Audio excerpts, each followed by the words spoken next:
Olá pessoal, tudo bem? Cícero Gabriel, Inteligência e Novos Negócios da Ferreira Filho Associados, e hoje a gente vem aqui falar sobre um assunto fantástico chamado como otimizar processos de negócio visando redução de custos, despesas e desperdícios. Vamos falar um pouquinho sobre isso?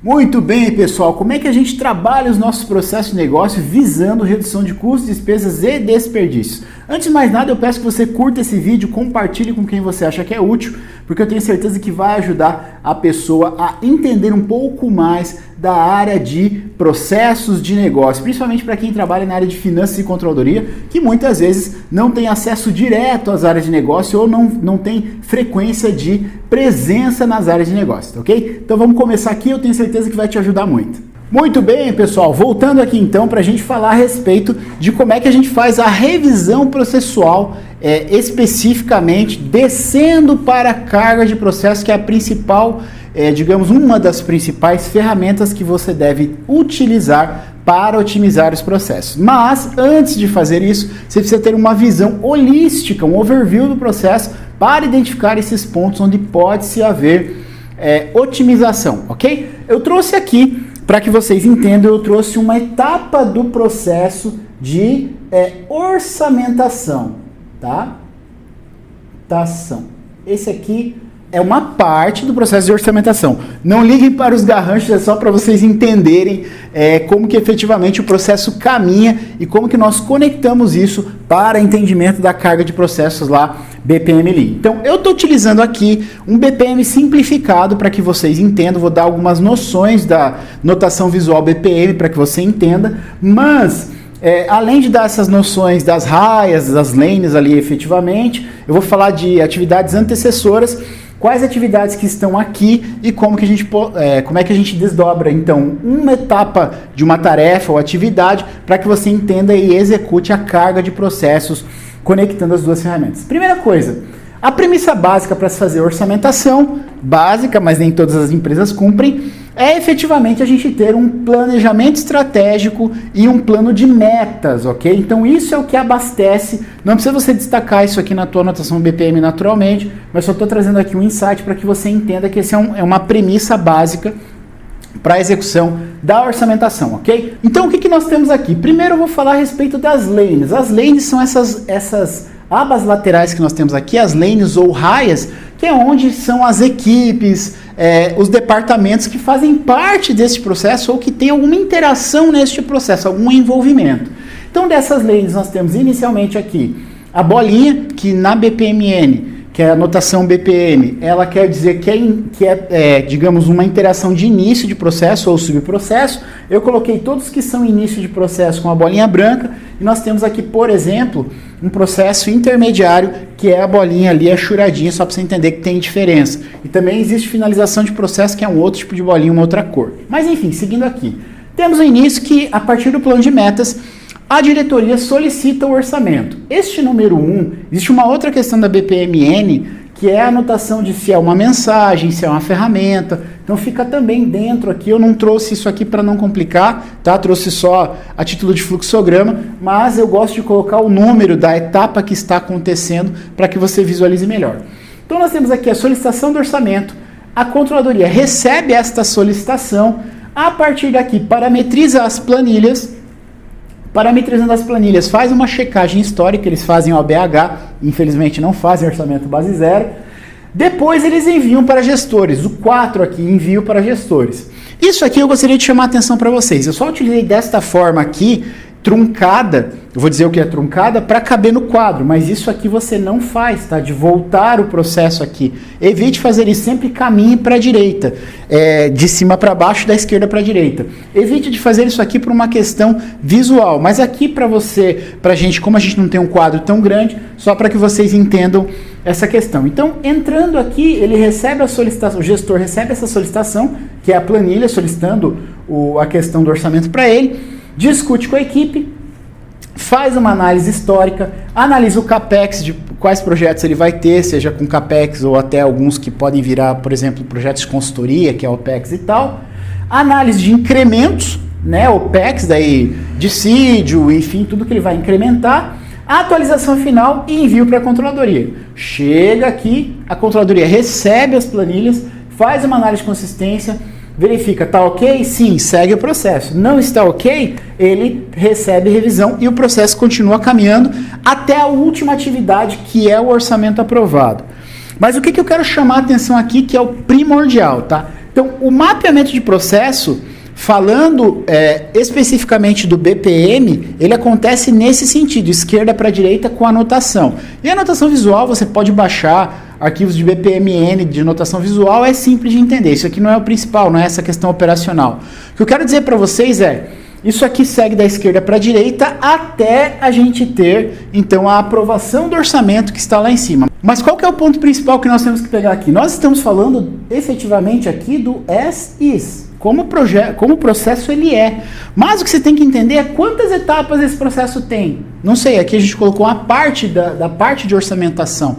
Mas será que ele tem, sei lá, 37 passos, 28 passos? Será que eu não consigo transformar ele em, sei lá, 25, 22, 20 passos? Esse é o primeiro ponto, que é a gente analisar número de etapas, camadas de etapas de cima para baixo.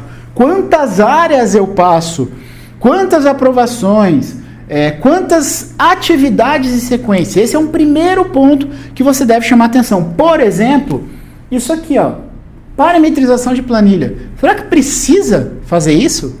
Será que não pode ser um sistema? Será que a planilha não pode ter uma tela no sistema? Então esse é o primeiro ponto, que não só a atividade em si você tem que avaliar, como você tem que levantar, aí sim naquele formato, estamos conectando com a carga de processos. Levantar com que frequência acontece, quanto tempo demora e quantas vezes é feito, para você ver a carga disso aqui. Então, aqui, vejam, olha o que a gente está juntando. Você consegue ter, dentro do mapeamento BPM, você começa a, por exemplo, valorizar. Essa atividade aqui, ó, por exemplo, ela custa R$ 1.289, porque eu fiz a carga do processo e me custa R$ 1.289. Lembra que eu falei lá do processo ponta a ponta, 12 mil, 8 mil, 4 mil, se não me engano foi isso? Mas é isso, você começa a mensurar o tamanho de cada atividade ou tarefa aqui dentro do processo. Vendo que pode ser racionalizado, cortada a atividade, ou mesmo racionalizando a atividade no seu detalhe. Então não só cortar ela inteira, como otimizar, encurtar esta atividade para diminuir o lead time e o esforço efetivo do processo, ok? Então é assim que acontece. Primeiro, nós temos que ter uma visão holística, entender o processo na sua grandeza, grande visão, a big picture, né? A foto de cima, né? Depois, a partir disso, você conecta a carga de processos para não só avaliar a carga e multiplicando pelo custo hora, você tem quanto custa efetivamente este processo, essa atividade. E você começa a fazer estudos para avaliação de será que essa atividade deve existir? Vou dar um exemplo para vocês. Quando a gente começa a colocar no BPM aqui, a gente às vezes vê aqui conferência, verificação. E aí você vê que tem 3, 4, 5 conferências dentro de um processo que você pode encurtar. Está fazendo 200%, 300%. Não precisa. Você pode encurtar. Então aí você consegue dar robustez para o processo mesmo com um número menor de etapas, ok? Em dada ocasião eu passei por um cliente que tinha problemas de PPM, partes por milhão e PP1000 no seu cliente. Então ele era fornecedor de um cliente que comprava peças plásticas. E ele tinha, na sua produção, a pessoa que produzia e checava a qualidade, existiam os analistas de qualidade que faziam a verificação amostral, existia a revisora de peça, 300%. Não dava 300% porque o analista de qualidade ele faz a amostral, mas tinham 3 verificações e continuava passando. Nós conseguimos cortar a revisora de peça, colocando uma área de qualidade, criando standards, padrões de qualidade para as pessoas que controlavam, que executavam as peças, que eram as operadoras.